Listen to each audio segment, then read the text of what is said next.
یہ صرف ہم تک محدود ہے اور کوئی بھی اس کے علاوہ اس رتبے کے قابل نہیں۔ اور جب انہوں نے نبوت کو کہیں اور دیکھا تو وہ حسد میں مبتلا ہوئے۔ انہوں نے کہا کہ یہ وہاں کیوں نبوت ظاہر ہوئی، یہ تو ہماری میراث ہے۔ تو پھر اللہ سبحانہ تعالیٰ نے اس کا بیان قرآن کریم میں ارشاد فرما کر مور لگا کر انہیں حاسدین میں شامل کر دیا۔ احباب، بڑا خوبصورت آج آپ کے سامنے بیان کروں گا کہ انسان اپنا جائزہ کیسے لے کہ میں کیا حسد میں مبتلا تو نہیں، اور کسی دوسرے حاسدین کو کیسے پہچانے۔ تو پہلے یہ جانتے ہیں کہ انسان اپنا موازنہ کیسے کرے۔ جب آپ کسی کو راحت، سہولت، نعمت اور خوشی بھری زندگی گزارتے ہوئے دیکھتے ہیں تو آپ دیکھیں کہ کیا آپ اس وقت خوش ہوتے ہیں، کیا آپ الحمدللہ کہتے ہیں؟ اگر ہاں میں جواب ہے تو مبارک ہو، آپ حسد سے باغ ہیں۔ لیکن اگر آپ اس وقت مایوس ہوتے ہیں، غمگین ہو جاتے ہیں، جلتے کڑتے ہیں، پریشانی میں مبتلا ہو جاتے ہیں اور اس کی اس نعمت کے چھن جانے کے اوپر آرزو کرتے ہیں یا اسے ذلیل کرنے کی کوشش کرتے ہیں، تو احباب آپ کے لیے خطرے کی گھنٹی بج چکی ہے۔ ہاں، آپ میں پھر یہ حسد کی بیماری موجود ہے۔ پھر آپ نے اپنی اصلاح کے لیے کوشش کرنی، تو انشاءاللہ آگے بتائیں گے کہ اس کا علاج یا اصلاح کیسے کی جائے۔ اب یہ تھا اپنا جائزہ۔ اب کسی دوسرے حاسد کو کیسے پہچانا جائے۔ اپنی بیماری تو جان لینا انسان کے لیے آسان ہے، لیکن دوسرے حاسدین کو کیسے پہچانا جائے۔ حاسدین کی کچھ علامات ہیں، 5 علامتیں آپ کے سامنے بیان کر دیتا ہوں۔ حسد کرنے والے کی مسکراہٹ پھیکی ہوتی ہے اور تنزیہ ہوتی ہے۔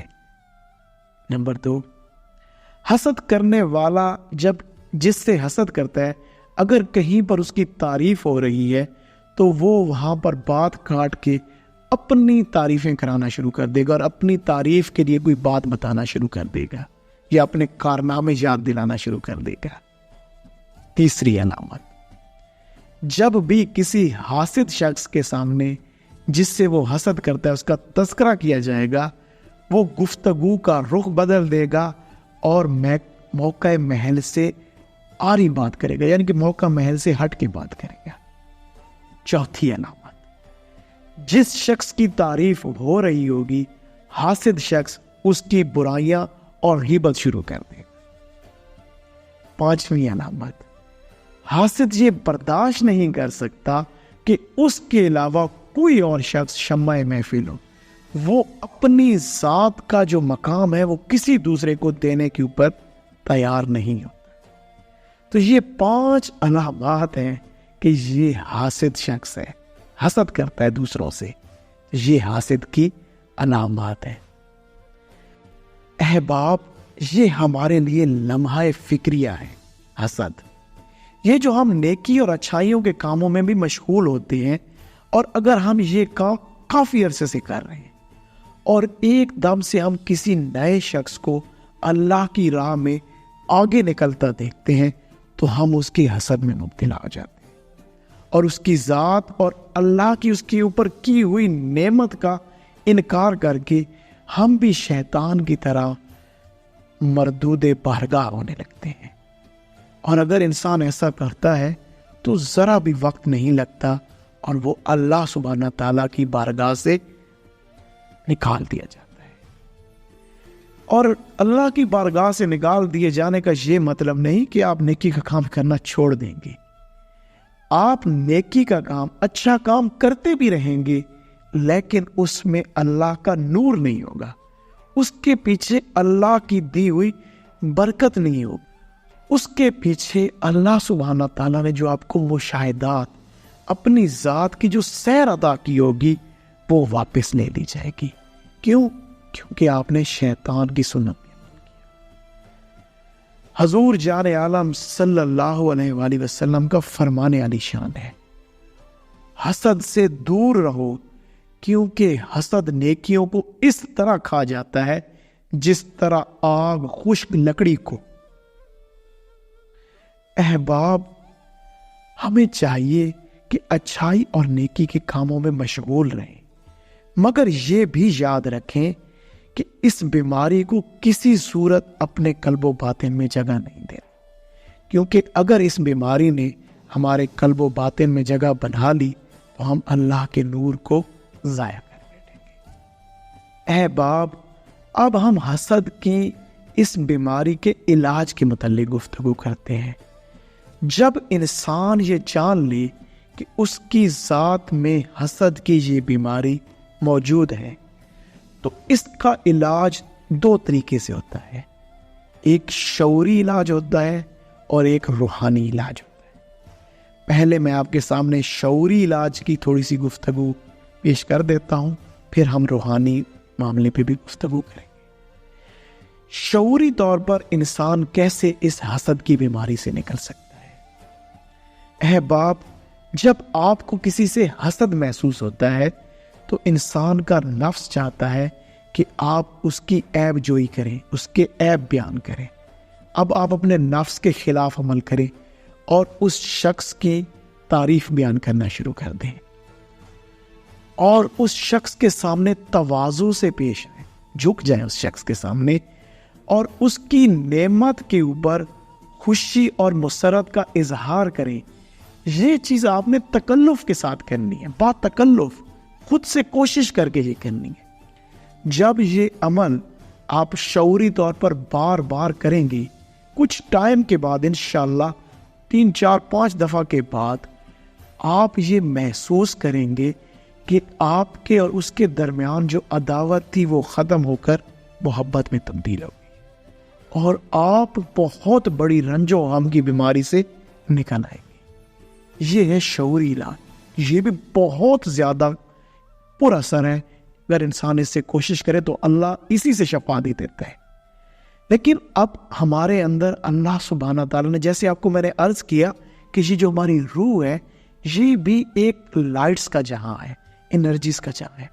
ہماری روح میں کچھ پوائنٹس ایسے ہیں جن میں جب اللہ کا نور اترتا ہے تو بھی یہ جو ہمارے اندر کی بیماریاں ہیں وہ ان کو ختم کرتا ہے۔ اب ہمارے اندر لطائف ہیں، ان کو ہم لطائف کہتے ہیں، پوائنٹس لطائف کی۔ اب ہمارے اندر جو ہمارا قلب ہے نا، یہ بہت بڑی اللہ کی برکت لینے کی جگہ ہے۔ جب اللہ کا نور صحیح طریقے سے اس کے اندر داخل ہوتا ہے تو اس کے ذریعے سے ہمارے اندر اور بھی ڈیفرنٹ پوائنٹس ہیں، جن میں ایک پوائنٹ جسے ہم خفی کہتے ہیں، وہ پوائنٹ حسد کے ساتھ منسلک ہے۔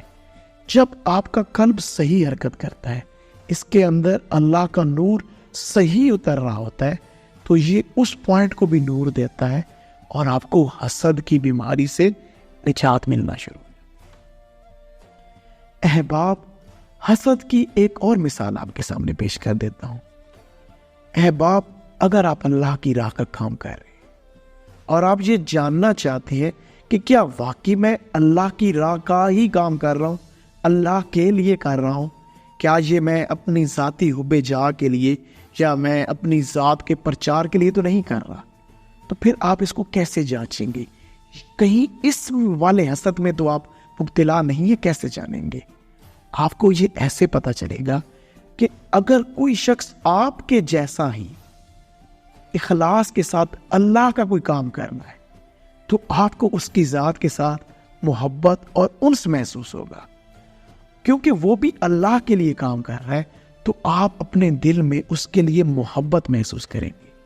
لیکن اگر آپ کو یہ لگتا ہے کہ وہ ہر ایک دوسرا جو شخص ہے وہ غلط ہے، تو احباب، آپ کو دوسروں میں اگر خامیاں نظر آتی ہیں تو یاد رکھیں کہ حسد کی پناہ آپ کے قلب و باطن میں جگہ بنا چکی ہے۔ پھر آپ کو دوا اور دعا دونوں کی ضرورت ہے۔ بزرگوں نے بڑے خوبصورت انداز میں یہی نکتہ کھول کر سمجھایا۔ عقبہ زی اسب تر در راہ نیست، عقبہ زی اسب تر در راہ نیست، ای خنک آنکست ہست ہمراہ نیست، ای خنک آنکھ سے ہست ہمراہ نیست۔